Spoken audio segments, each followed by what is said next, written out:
नमस्कार दोस्तों, आज की इस वीडियो में हम बात करने वाले हैं शिंजो आबे के बारे में। जी हाँ, शिंजो आबे जो कि जापान के पूर्व प्रधानमंत्री भी रह चुके हैं और इसके साथ ही साथ इन्हें अभी हाल ही में शिंजो आबे की जापान में हत्या कर दी गई। जानेंगे शिंजो आबे से जुड़ी जितनी भी महत्वपूर्ण जानकारी है जो कि आपके एग्जाम पॉइंट ऑफ व्यू के लिए इंपॉर्टेंट है उन सबको। तो बिना आपका ज़्यादा समय लिए चलिए वीडियो को शुरू करते हैं।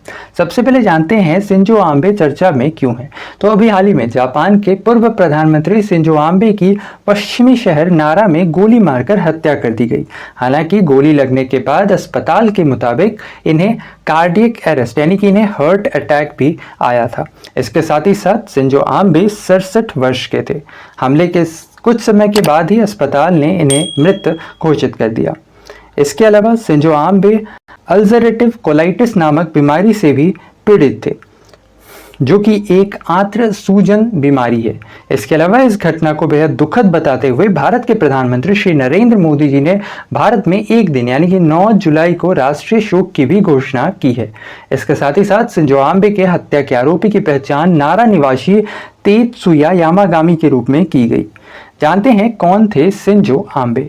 शिंजो आबे का जन्म 21 सितंबर 1954 को टोक्यो के शिनजुकू शहर में हुआ था। आबे जापान के सबसे लंबे समय तक रहने वाले प्रधानमंत्री भी थे। इसके साथ ही साथ शिंजो आबे वर्ष 2006 में 1 साल के लिए और फिर वर्ष 2012 से वर्ष 2020 तक जापान के प्रधानमंत्री के रूप में इन्होंने अपना पद संभाला था।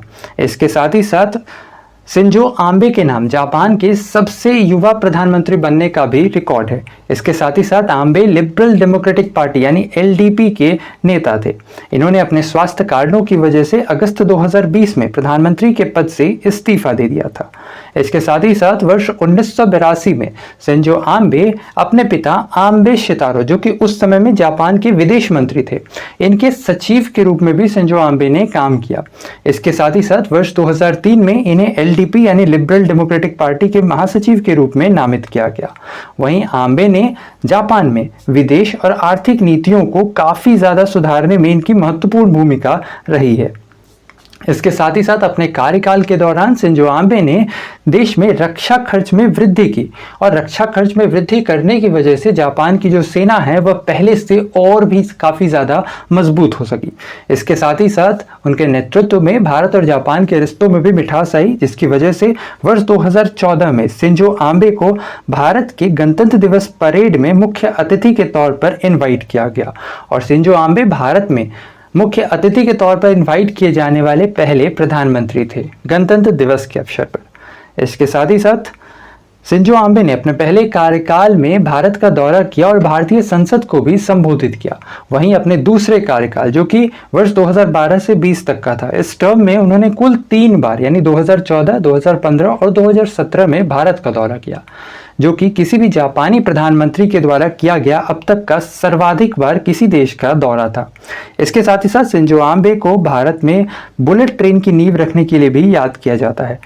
इसके साथ ही साथ चीन पर लगाम लगाने के लिए तैयार किए गए क्वाड में भी शिंजो आबे का महत्वपूर्ण योगदान रहा था। क्वाड जिसके अंतर्गत कुल 4 देश हैं, भारत, जापान, ऑस्ट्रेलिया और अमेरिका।